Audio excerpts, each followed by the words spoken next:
Segar tahan lama dengan kekuatan alam. Baru Rexona Men Natural Fresh. Lebih segar. Line cool dengan 3 kali kekuatan kesegaran. Charcoal Fresh. 3 kali lawan bakteri. Segar tahan lama dan percaya diri apapun aktivitasmu. Baru Rexona Men Natural Fresh.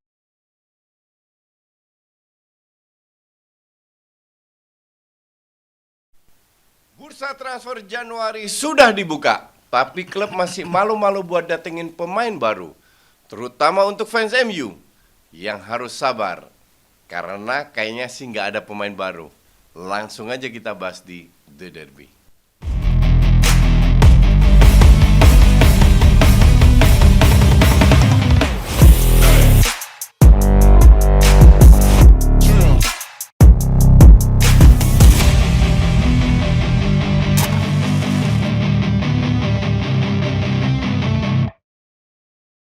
Eyo, selamat hari Senin, karena hari Senin adalah hari yang berbahagia bagi fans MU dan sekarang nambah untuk fans Liverpool yang tiba-tiba muncul karena semalam itu punya kesempatan, momentum, dan waktu dan opportunity untuk membuli Coach Justin, di mana klubnya berhasil mengalahkan Arsenal 2-0 di Piala Ciki alias FA yang baru di putaran ketiga, ya. Itu ya. Ya, ini semua pasti di kolom komentar pas kita nanti Premier juga langsung wah, biasa. Iya. Fans Liverpool 11-12 sama fans MU. Mereka suka ngatain fans MU kan. Fans MU emang kardus, nggak ada yang ngalahin kalau fans MU. Tapi kardus. di bawah sedikit itu ya fans Liverpool sama kardusnya. Yang lu nggak sadar kalau 33 tahun baru satu IPL langsung keluar. Ya 6 UCL, zaman Majapahit kita dapatnya. Zaman Majapahit. Oke. Sebelum kita nanti membahas kekardusan fans Liverpool lebih jauh gitu di segmen in-depth, di mana kita akan membahas hasil pertandingan terkini antara Liverpool kontra Arsenal di Piala FA semalam. Sebelumnya gue pengen ingatin buat kalian untuk belanja, karena kita ada tentunya diskon 40% tanpa minimum spend untuk Rexona Men Lime Cool, biar kalian mendapatkan kesegaran selama 72 jam. Tapi sebelum kita membahas tentang transfer-transfer yang akan terjadi dan sedang hangat diperbincangkan, siapa akan pindah kemana, kita bahas dulu statement-statement yang kardus tentunya di segmen Kardus adalah kunci. Ya, ini pertama kita akan membahas tentang statistik-statistik yang tentunya beredar di sosial media yang sangat dibenci oleh Koci. Kita lihatin dulu yang pertama. Statistik apa? Statistik nih dari akun-akun fans bola lah ini, PUBT Sports dia bilang. Ini dia membandingkan statistik antara Erik Ten Hag dan David Moyes. Ya, sama-sama 20 pertandingan pertama, ya. Posisinya sama-sama posisi 7 katanya. Poin yang diraih itu lebih banyak Moyes 3 poin. Kemudian cetak golnya lebih banyak Moyes 11 gol. Kemudian kebobolannya lebih dikit Moyes 3 gol gitu. Nah, ini yang dan nggak lama setelah itu dipecat Moyes. Iya. Nah, ini kembali lagi justru data ini mempermalukan diri sendiri kan. Bahwa orang ya yang bego kan tanya, kok Ten Hag nggak dipecat, Moyes iya. Tahu bedanya apa? Apa tuh, Koci? Zamannya Moyes itu langsung ambil alih dari Sir Alex. Ya. Ekspektasi tinggi. Ya. Oke. Dan itu jelek banget kalau lihat dari Alex juara tiba-tiba ngedrop ke rank 7. Dipecat. Ya. Setelah itu Moyes, Van Gaal, Mourinho apa? Semua Gak ada yang berhasil. Gagal. Iya. Ya. Maka dari itu dalam kurun waktu berapa tahun semenjak itu ekspektasi udah menurun semua kan? Ya. Dan mereka sadar bahwa pecat pelatih ternyata bukan solusi. Betul. Yang harus dibuang ya sampah-sampah deadwood yang ada di dalam. Ya. Jadi ini perbandingan apa ini? Perbandingan murni angka-angka. Gitu. Murni angka. Murni Nggak ada itunya, nggak ada yang maknanya. Ya, I mean dua musim yang berbeda, dua era yang berbeda. Jadi dua tantangan yang berbeda juga. Satu tantangannya melanjutkan era Sir Alex gitu kan, langsung pass on the button gitu kan. Satu lagi tantangannya lebih banyak di luar lapangan.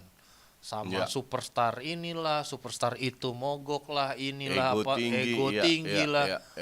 Waduh banyak banget nih. Beda-beda tantangan. Jadi kalau hanya berdasarkan angka, gue pun sepakat. Ini kayaknya nggak relevan gitu. Nggak ya. relevan. Tidak Sama merepresentasikan tantangan dan Iya. kesulitan yang dihadapin oleh masing-masing manajer ini di 2 periode yang berbeda pula.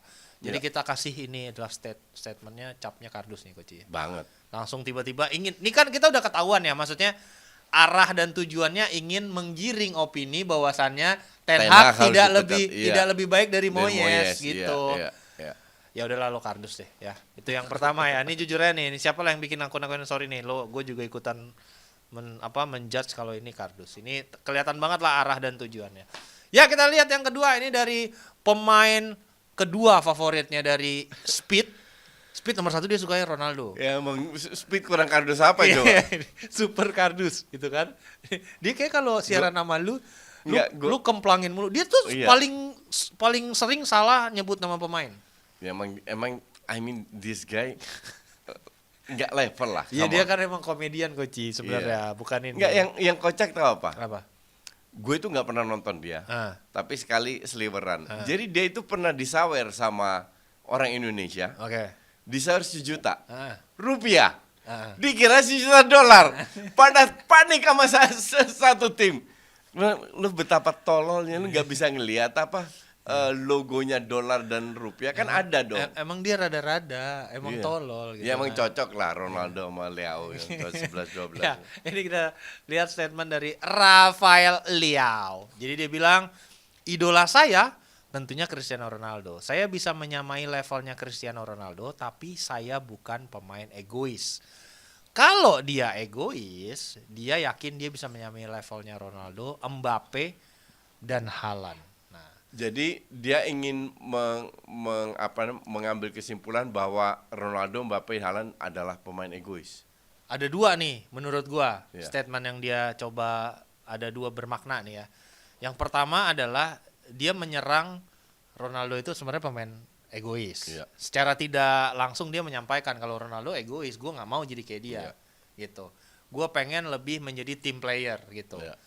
Di saat yang bersamaan dia pengen mengatakan bahwasannya gaya bermain gue tuh beda. Gue pengennya lebih team player gitu. Gue nggak mau jadi one man show gitu. Nah kalau lu sendiri ngeliat, lu kan bilang dia kan waktu kita siaran nih waktu di DP yang dia jadi MVP tahun pas Milan Scudetto, Scudetto, ya. lu bilang gerasak gerusuk Iya. gitu kan.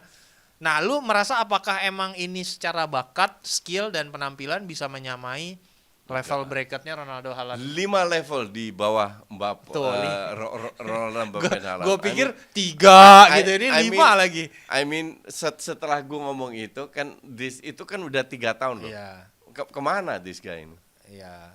Iya dong. masih di Milan. Kalau dia hebat harusnya dia meningkat di usia yang muda kan. Dan pasti udah ada tim-tim gede yang Iya. bayar di atas 100 juta Betul. untuk dia. Iya, nggak ada yang mau. Nawar aja nggak.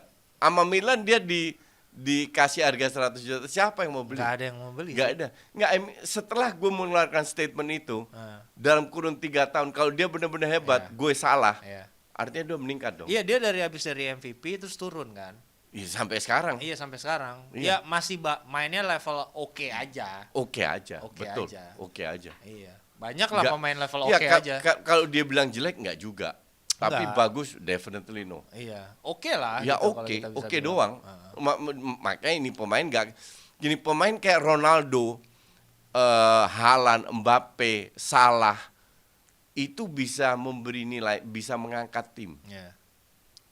Leo kan enggak. Iya. Nah, tapi menurut Iya lo dong. apakah dia pemain yang emang nggak egois? Kalau lo lihat main Milan deh, dia team player. Enggak. Dia tim player tapi kadang egois juga. Jadi sebenarnya ini 50-50 lah. nggak 100% benar juga statementnya Enggak. dia. Enggak, emang kualitasnya gitu-gitu aja. Jadi menurut lo dia kardus atau enggak nih? Ya Ya, stengki kardus lah ya, stengki kardus lah ya. Ya kardus lah. Kardus lah, oke. I mean kalau lu membandingkan diri lu dengan selevel Mbappe, Haaland, ya come on please deh. Ya. Be realistik lah. Ya. Ya belum ada di bracket itu. Ya sih. lu lu musim ini lolos grup Champions League aja enggak? Iya, kalau Ronaldo kan ngangkat timnya di Iya. Liga Champions, Mbappe juga gitu. Mbappe juara dunia, Bang. Haaland gak usah ditanya. Iya. Iya. Makanya jadi apa kontribusinya Leo ini? Ya sorry Leo, lo harus kita cap kardus ya. statement dari Leo. Tapi sebelum kita masuk ke segmen in-depth, gue pengen ngajak kalian buat belanja karena ada spesial promo ketika Coach Justin hadir. Sikat, Coach. Ya, ada special diskon hingga 40% tanpa minimum pembelian untuk para domba. Langsung aja scan barcode yang ada di layar kalian untuk dapatkan promonya. Atau bisa langsung klik link di pin komen di bawah ini sekarang juga. Ya, berikutnya kita akan membahas perputaran bursa transfer pemain yang mulai menghangat memasuki pertengahan Januari karena penutupan jendela transfer masih akan ditutup di akhir Januari. Kita akan bahas di segmen in-depth. Ya, pertama datang dari tim yang paling disebelin sama Coach Justin, diayam-ayamin. Tentunya ada Spurs bersama ayam sayurnya yang katanya selangkah lagi akan mendatangkan Timo Werner ya, dengan status pinjaman tapi gajinya dibayar full nih Coach, gitu. Ini kan tadi sempat masuk radar MU juga. Gue juga bingung sih kenapa masuknya. Ya ini karena mungkin opportunity in the market ya istilahnya. Iya. Peluang. Itu gue rasa di-create sama wartawan-wartawan. Oke, tapi jadinya ke Spurs. Ya emang gini. Kalau lu jadi dirteknya atau salah satu direktur Red Bull, Ya. lu pasti kenal banyak wartawan dong. Betul. Nah, lu bilang wartawan deket ajak makan malam berempat berlima, tolong dong angkat ini. Ya. Diangkat lah sama mereka, ya kan? Ya. Dan seolah-olah pas diangkat di media Jerman, seolah-olah itu berita yang benar, diambil alih sama media Inggris. Ya. Media Inggris sama di Wakanda kan 11-12. Kopas doang, ya kan? Kopas nggak ngecek apakah benar atau tidak, dan gue nggak yakin. Dia itu udah flop di Chelsea dia flop dan bener-bener flop. Terus di Red Bull awal-awal diberi kesempatan, sekarang kalah bersaing sama Xavi Simons, cadangan. Nah sekarang mau dibawa ke Spurs. Ya, gue nggak ngerti gue nggak ngerti alasannya apa. Mungkin loan, tapi pertanyaan gue kan emang nggak ada pemain yang lebih bagus yang bisa di loan. Ya sekarang kan secara availability striker yang berkualitas kan emang langka di market ya Coach. Iya betul. Kalau beli iya, kan ini bicara loan. Ya kalau loan siapa lagi yang bisa di loan? Dan ini kan lebih ada sih, kita baru aja discuss di live reaction kemarin. Paulo Dybala yang klausanya ternyata aktif per 1 Januari di mana foreign clubs atau tim non Italia bisa mendatangkan Dybala dengan mahar hanya 14 juta euro. Buat tim Premier League ini kecil. Apalagi buat Spurs yang kaya setelah mendapatkan hasil uang penjualan Harry Kane yang masih ada ya belum. Nggak kaya amat. Main 100 juta juga di-spend 2-3 pemain juga habis. Iya, tapi kan dia baru datengin Brandon Jansen doang kan gitu kemarin. Itu harganya berapa kalau nggak salah tuh 30 atau 40 gitu. Nah 15 juta euro mah bukan pound lagi. Buat Dybala harusnya justify menurut gua. Tapi mungkin kemarin juga lu bilang. Tapi pertanyaan kan sekarang kenapa nggak ada tim yang mau ambil dia? Iya itu dia, menjadi question mark juga buat kita. Harus telepon Fabrizio sih menurut gue ini. Kenapa ya nggak ada? Apakah satu alasan, ini kita berandai-andai berapa alasan. Alasan pertama mungkin injury prone. Betul. Alasan kedua mungkin gaji terlalu tinggi karena agennya kan ngelihat transfer itu kecil loh buat selevel Dybala. Betul. Dan lu harus kasih dia gaji tinggi. Ya. Atau signing on fee yang gede. Ya. Ketiga dia juga bukan goal getter amat loh. Benar, dia kan lebih ke tapi ini lumayan pinter sih kalau gue bilang. Betul ya, maksud gue daripada Timo Werner ya lu mendingan beli Paulo Dybala. Jauh gitu. Gue itu nggak pernah terlintas. Spurs itu sudah berkembang ya. Dari sisi permainan definitely berkembang. Ya. Oke. Cuman nggak benar juga kali.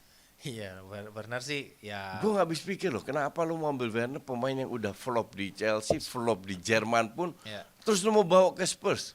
Padahal Spurs mainnya bagus kan? Ya mungkin maksud gue gini, dia versatile juga, bisa taruh di kiri, bisa sebagai nomor 9 gitu kan. Terus secara ya sama kayak versatile juga, tapi ya gitu aja, gitu aja. Tapi maksud gue ini kan selain dia itu juga pemain yang ada di Spurs sekarang kan nggak bagus juga. Richarlison lo tahu kayak begitu. Iya. Brandon Johnson lu juga tahu ini pemain mediocre doang Kan ada gitu kan. Kulusevski. Wah, Kulusevski kan di kanan beda. Itu udah Legendnya Juve. itu udah menjadi Legend di bench.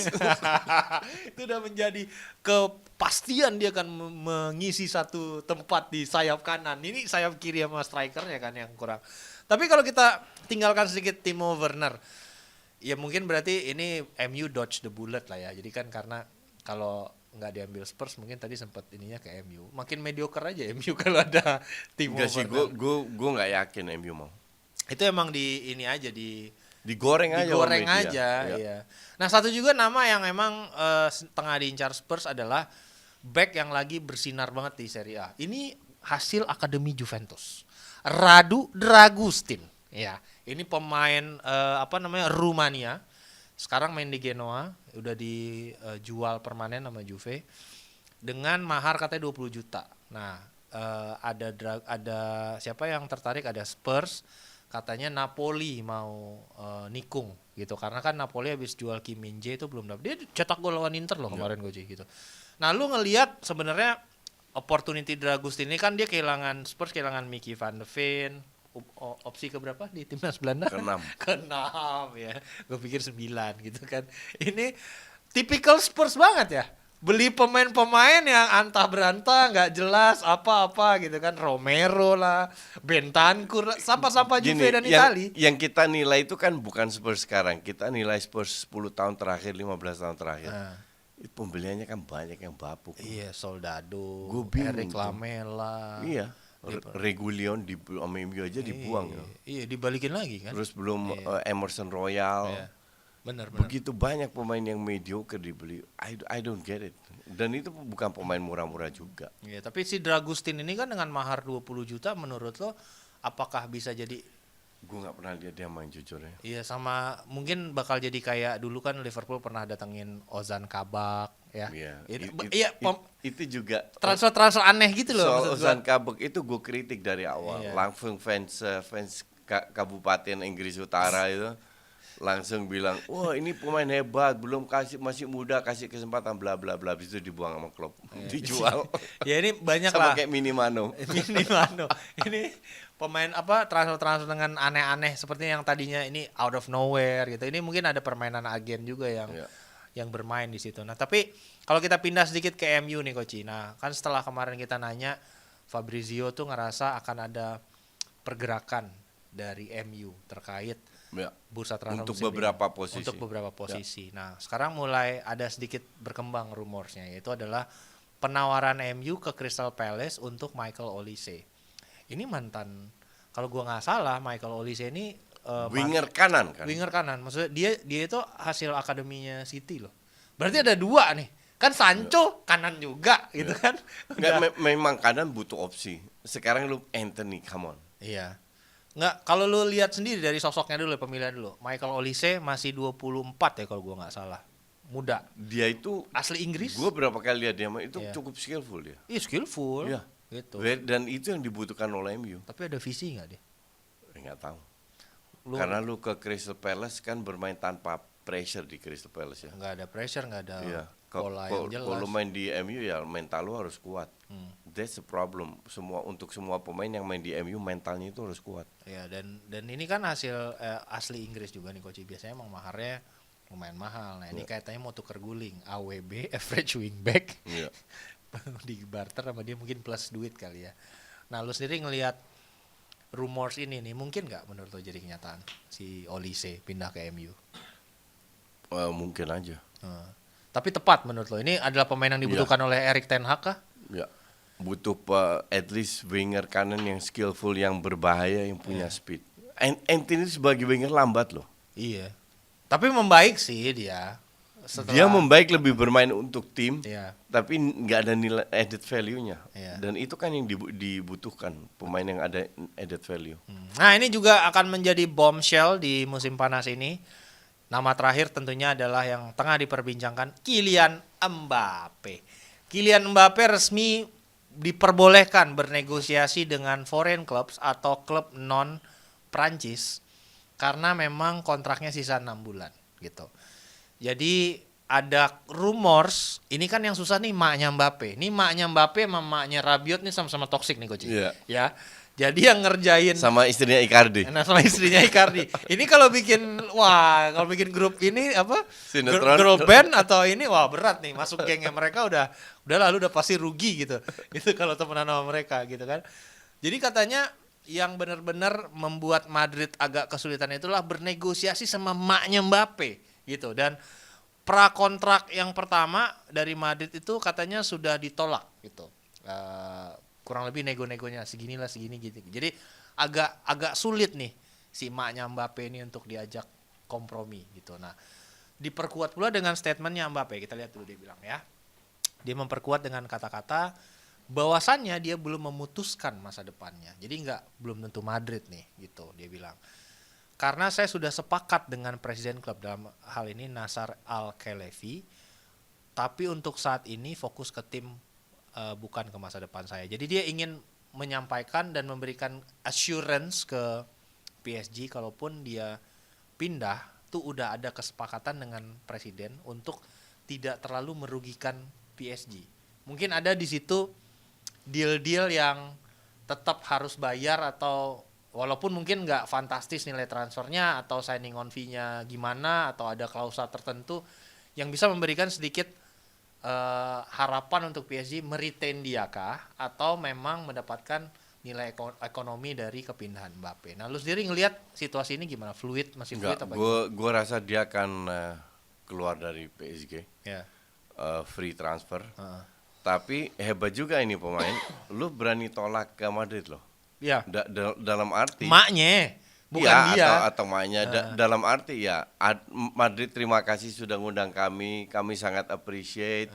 Tapi tolong ambil antrian. Anjay, bener Iya kan? ya? Iya. Tolong ambil nomor antrian. Iya. Karena banyak tim yang dan memang benar. Iya. Nah, sekarang tinggal ego apa Madrid ini klub besar jadi egonya cukup tinggi kan. Iya. Terutama Perez berani nggak kalau menolak Mbappe, ya udah kalau lu play hard to get nggak usah, kita nggak mau diadu. Ya. Iya kan? Apalagi udah ada presiden kekecewaan sebelumnya Ya, di mana dia udah menjanjikan ke Madrid. Dia udah nolak. Dia udah nolak. Udah nolak Madrid, balik ke PSG.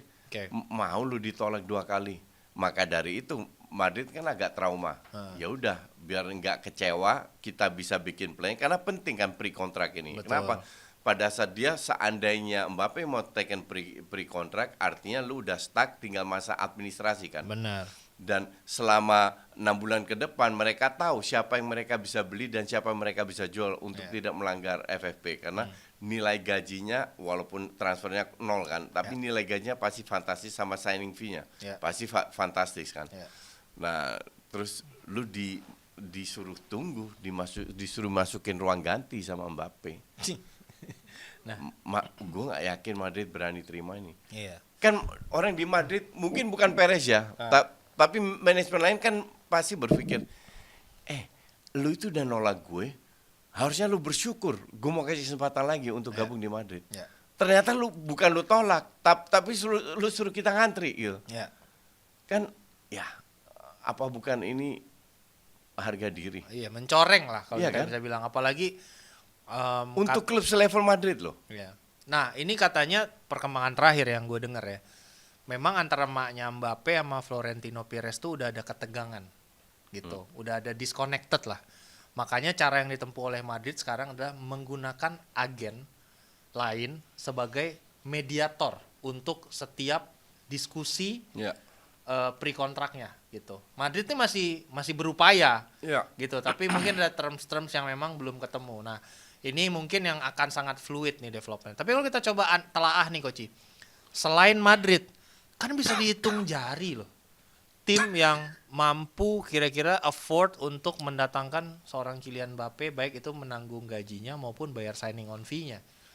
Bisa dihitung nih pakai jari nih menurut gua ya. Gajinya tuh sekarang sampai 50 juta nggak sih per tahun di PSG? 40 ya kalau gua nggak, 30 apa 40 gitu. Itu kan practically di Eropa sebenarnya sekarang Mbappe itu adalah pemain dengan gaji tertinggi. Kalau kita keluarin klub-klub Arab ya, Saudi yang memang sangat agresif di bursa transfer sejak musim panas ini menggaji siapa namanya Jordan Henderson lah, menggaji siapa namanya Ronaldo lah, Benzema lah. Nah, kalau kita keluarin nih tim-tim Saudi di Eropa deh, sisa bisa dihitung jari lah. Menurut lo kemungkinannya kemana? Kan rumorsnya ada Liverpool lah katanya. City. Ya itu maksud gue kan, gue ngarahinnya ke situ. Kalau lu kan ngomong Arsenal tuh udah pasti nggak mungkin. Bentar. Sebenarnya Arsenal bisa bayar. Pertanyaan kan adalah apakah Arsenal mau bayar? Apa gajinya? Ya, sama Liverpool. Liverpool itu punya duit banyak. Tapi apakah Liverpool mau bayar? That's different case kan? Karena kan sebenarnya di Liverpool sendiri ada satu pemain lain yang bracket gajinya tuh udah di atas yang lain, itu Salah. Ya, tapi Salah kan bisa dijual. Kan Pak Summer nanti pasti ditawar sama Saudi lagi. Betul. Nah, kalau misalnya asumsi memang Salah ampe dilepas ke Saudi, dan tawarannya itu pasti akan, kita kan telepon Fabrizio kemarin. Ya. Tawaran itu pasti datang katanya di musim panas untuk Salah. Ya. Kalau ampe itu dilepas ya Kylian Mbappe adalah pengganti yang sepadan sih menurut gua gitu. Kalau dari opsi-opsinya nih ada MU mungkin nggak? Mungkin Ya? banget. Mungkin banget kan. Ya. Apalagi dengan Sir James Ratcliffe yang kemarin udah Ya, dan mengkonfirmasi. MU kan kalau mereka bisa offload beberapa pemain gaji besar, Ya. Semua gaji besar. ya Casemiro, Varane Ya. tuh kan katanya lagi proses dilepas. Rashford gitu, Anthony, terus Sancho gede banget tuh 325 Ya. gajinya. itu Edan saja. Itu Edan sih gitu. Terus Terus mendatangkan Mbappe bisa banget karena MU punya income besar ya. Iya. Kan financial fair play berdasarkan income. Iya, menurut gue ya sisa ya tim yang mampu membayar Mbappe di Eropa selain Madrid ya, Nggak banyak. PSG, Ya, City, PSG lewat karena dia mau keluar. dia mau keluar. Ya City, MU, Liverpool mungkin kalau jual Salah, gitu kan. Satu lagi menurut gue Bayern sih. Bayern nggak mungkin. Kenapa Coach? Mereka punya aturan agar gap antar gaji itu tidak terlalu besar. Nah itu kan di break aturan itu dengan hadirnya Harry Kane. Iya, tapi gapnya nggak terlalu besar. Gede. Kane tuh gajinya gede banget. Iya, tapi kalau Mbappe masuk lebih gede dari Kane. Iya pasti sih. Dan Sekarang itu Kane gue nggak yakin, bahkan kalau lu bilang City sanggup bayar, ya sanggup. Tapi apakah City mau bayar? iya karena kan Nggak yakin gua. lagi ada kasus 115 tuduhan dari Arsenal dan kawan-kawan ya. Gitu. Jadi kita mungkin lebih sedikit konservatif dalam menghadapi itu. Nah, sekarang selain tentunya berita Kylian Mbappe yang hangat juga gue baca barusan di Athletic adalah ada kemungkinan Chelsea nggak jadi belanja. Padahal kan Pochettino itu sudah mengeluarkan statement bahwasannya Dia akan belanja. ya. Dan dia butuh Ya. reinforcement gitu Ya. kan. Nah, katanya Chelsea bakal ngakalin dengan menjual pemain hasil akademi, jebolan akademi. Karena kalau pemain home ground lo jual, itu keuntungannya 100% bisa direkognisasi pembukuan. Beda sama lu beli. Kalau Ya, lu beli ya, amortisasi ya. gitu. Tapi kalau hasil home ground yang lu bibitin sendiri, itu 100% bisa direkognisasi sebagai keuntungan. Makanya kemarin dia jual banyak sekali home ground kan, kayak siapa sih Mason Mount. Tapi yang nggak terlalu mahal lah. Mahal Mason Mount mungkin 70. Mason Mount doang yang mahal. Iya, ada. Yang lain nggak. Yang lain bukan home ground yang dijual. Ada juga kalau nggak salah kemarin itu siapa lagi Dari Ziyech, Auba, Havertz. ya. Nah ini kan sebenarnya masih ada nama-nama yang sebenarnya home ground bisa dilepas. Contoh Trevoh Chalobah, Armando Broja, Ya. gitu. Bahkan se ekstrim Reece James atau Levi Ya. Colwill yang sebenarnya juga hasil akademi atau home ground. Nah, Ya. ini adalah taktik yang katanya akan dideploy oleh Chelsea karena Bisa. nggak hanya karena dia dalam strict lagi dalam kondisi dimonitor sama FFP, tapi juga dia punya ancaman tidak main di Eropa musim depan, mengingat posisi dia sekarang nih ya. Kalau Ya. kita lihat ya ada kemungkinan nggak main di bakal Eropa. main. Ya itu maksud gua. Ya. Jadi satu-satunya cara biar dia bisa belanja, dia harus jual home ground player. Ya. Gitu. Nah, menurut lo sendiri ini kan Chelsea butuh striker ya, Coach. Dia udah nolak Vlahovic. dia bermimpi Osimhen. Fabrizio juga bilang, ini mungkin nggak kejadian? Osimhen mau gitu ke tim yang nggak ada main di Eropa? Nggak, nggak main di Eropa itu kan cuma setahun. Nah ini udah 2 tahun kalau gitu. Oh iya betul. Maka dari itu sekarang kan Osimhen harus diyakinkan dengan proyeknya. Project Todd Ya. Boehly. Project Todd Boehly. Seperti Rice yakin dengan proyeknya Arteta atau Gapsus atau Zinchenko. Ya. Kalau proyeknya ini jelas bisa aja Osimhen ke situ. Cuman terlalu banyak gini ya. Lu udah punya masalah. Ya. Oh satu lagi Madsen tuh home ground. Ya, Dia mau ya, jual ya, juga. ya. Gitu. Lu udah punya masalah, lu buang masalah lu dengan offload 14-15 pemain. Ya. Lu datengin 14-15 pemain baru. Ya. Cuman masalahnya nggak hilang. Iya ini. That's the problem. Nah sekarang kalau lu mau ganti ini semua berkat Todd Boehly dan pembisiknya. Ya. Nah Pochettino sudah secara halus mengatakan, ya ibarat gue butuh pemain gue lah, bukan pemain lo yang beli. Ya kan? Ya. Nah mungkin Chelsea akan bilang, ya udah kalau lu mau butuh pemain lo yang beli, ya lu jualin aja dulu. Ya. Baru gue nggak kasih lu duit. Nah itu yang terjadi untuk bisa Itu ngakalin yang- FFP. Ya, itu yang terjadi sekarang bahwa Chelsea kalau beli pemain harus jual pemain. Karena pemain yang dibeli oleh Todd Boehly ya mayoritas ya gitu-gitu aja. Nah, kira-kira siapa yang akan menerima Armando Broja, Ian Iya. Maatsen, Trevoh Chalobah di Januari untuk a significant Dan nggak banyak gitu. amount of transfer? Kayak nggak banyak ya. Nggak gede juga. Nggak gede Apa prestasi mereka? Ya 20 juta paling. Ya. 20 juta, ya 20 juta kali 3 60 bisa beli apa lu 60 tahun zaman sekarang? Ya itu dia. Seenggaknya cash flow-nya Chelsea itu muter gitu untuk bisa mendatangkan pemain-pemain yang mungkin dirasa perlu terutama sebagai posisi striker yang emang lagi dibutuhkan banget. Nah, selanjutnya kita akan ngomongin hasil FA Cup antara Liverpool kontra Arsenal karena selain kemenangan yang diraih oleh Liverpool kemarin dan fansnya pada muncul lagi di kolom komentar, kita akan membicarakan juga tentang kepergian Salah di Piala Afrika yang mungkin akan berdampak sedikit kesulitan untuk Liverpool. Ya, situasi ini harus bisa dimanfaatin sama Arsenal ya buat naikin kepercayaan diri untuk bisa jadi juara. Tapi PD-nya harus tahan lama sama kayak Rexona main Limecool yang menambah kepercayaan diri kita karena penuh kesegaran selama 72 jam dan pastinya segar tanpa iritasi. Nah, kalian langsung aja klik link yang ada di pin komen. Check out sekarang buat dapetin kesegaran 72 jam dari Rexona main Limecool. Ya, itu dia buat kalian yang wajib segar 72 jam untuk ketemu Coach Justin dan juga mendukung tim favoritnya gitu kan. Berikutnya kita akan bahas sedikit tentang hasil Piala FA kemarin, hasil Arsenal kontra Liverpool di mana terlepas dari dominasi Arsenal dalam menguasai permainan lebih baik, lebih punya identitas, create chances. Tapi Liverpool lah yang pulang dengan kemenangan dan maju dari putaran ketiga ke babak berikutnya. Nah, ini yang pertama kita bahas dari sisi Arsenal dulu. Ini jelas firm Arsenal butuh striker yang killer instingnya tinggi. Udah banyak yang mengatakan bahkan di bulan Agustus terakhir sebelum kick off gue udah bilang harus datengin Timber oke, Rice oke. Tapi ya lu harus datengin seorang striker.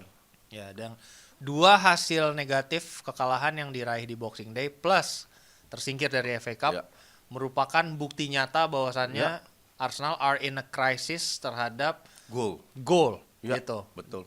Peluangnya banyak banget. Peluang banyak banget. Tapi tidak ada yang killer striker di depan yang mungkin ya kalau bahasanya striker 20 gol semusim gitu loh Coach. Nah, bukannya Arsenal nggak berusaha. Kita tuh sepakat, kita udah nanya sama Fabrizio bilang ya Arsenal akan mencari, tunggulah ekspektasi pergerakan Arsenal diam akan terjadi dia bilang. Nah, langsung ternyata sudah ada pergerakan itu ke Vlahovic gitu. Sudah mulai dilakukan pergerakan lewat beberapa perantara dan langsung dibantah atau dikonfirmasi oleh direktur sepak bola atau direktur teknisnya Juventus Cristiano Giuntoli. Dia bilang bahwasannya kami tidak tahu apa-apa tentang penawaran Arsenal. Jadi ini rumorsnya lewat intermediaries atau perantara mulai mendekati kubu Vlahovic. Nanya kemungkinannya lo mau pindah nggak, lo gimana, kurang lebih begitu.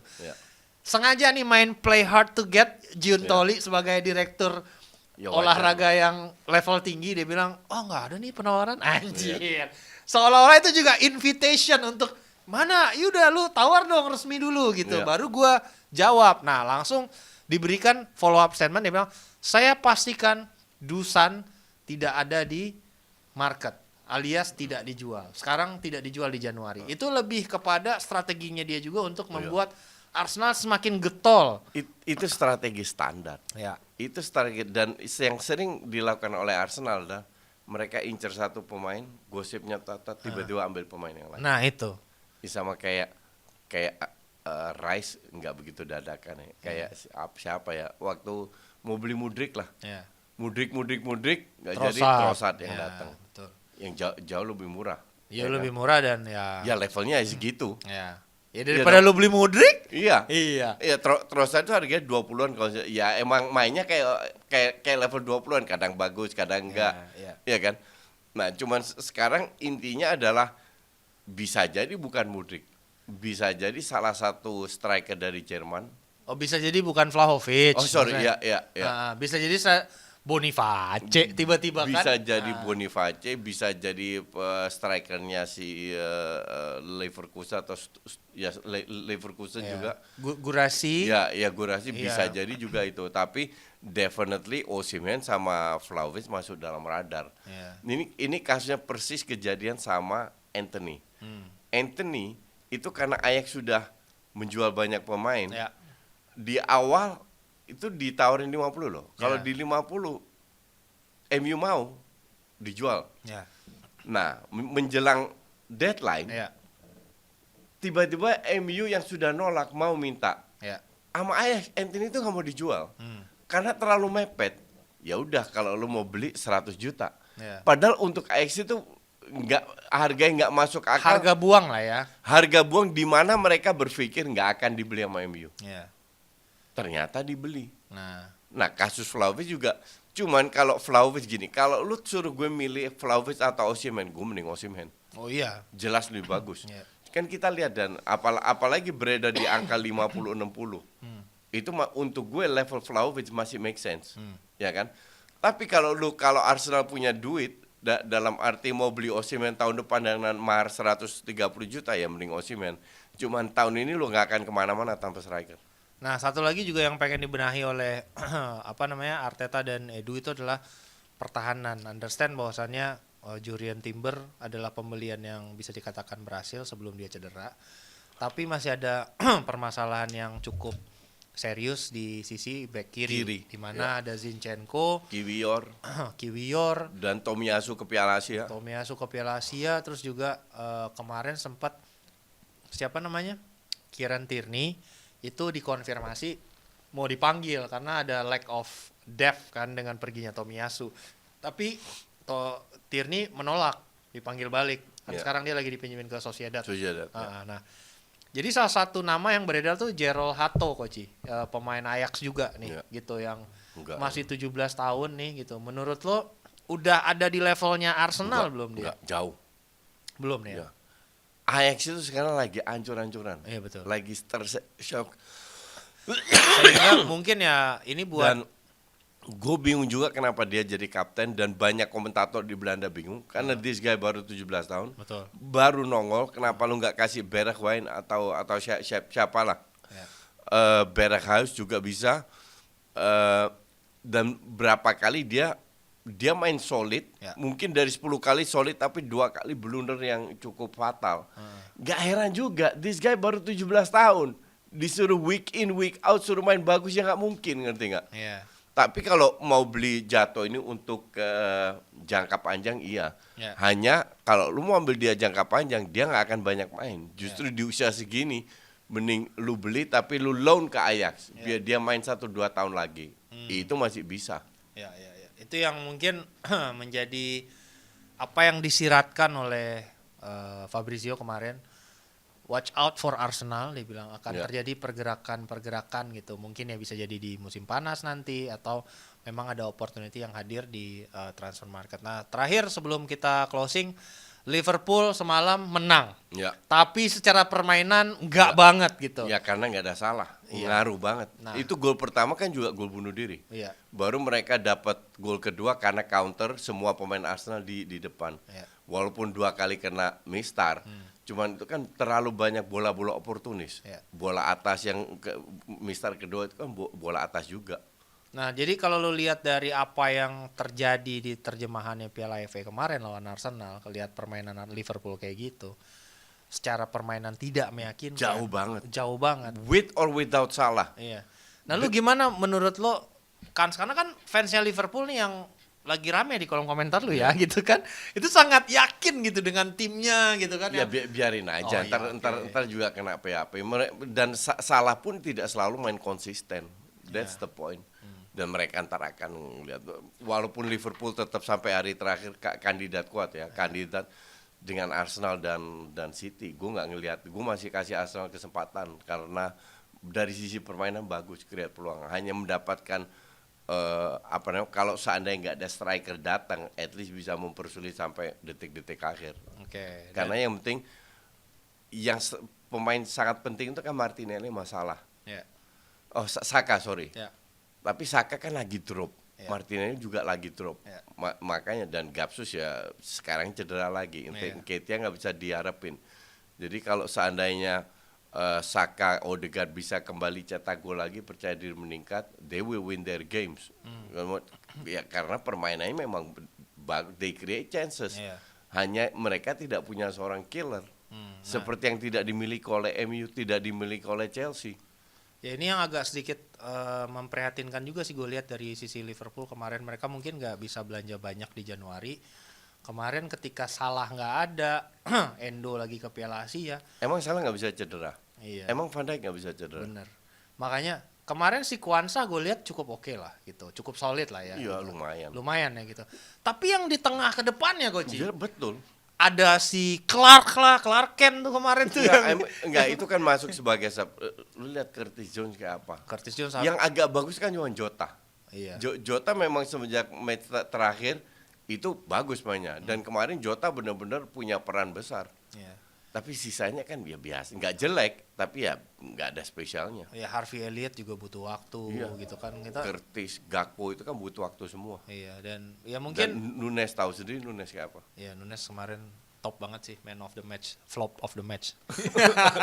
Ya, gitu ya mungkin fans Liverpool nggak setuju sama Coach Justin, nggak setuju sama gue, tapi nggak apa-apa. Nggak, Nanti kita karena lihat. mereka tahu cuma menang kalah doang kan. Ya, nggak apa-apa. Nanti kita lihat di akhir musim seperti apa kira-kira perjalanannya, apakah akan menjadi juara atau kembali hanya participation cup gitu yang akan di. Tapi nggak apa, ada Piala Ciki kan, lanjut di Piala Iya, Ciki. iya. Semoga menang, kita doain ya. Semoga sama-sama. menang. Ya, karena udah melewati Arsenal. Lebih cocok main di European League, terus Piala Ciki cocok lah.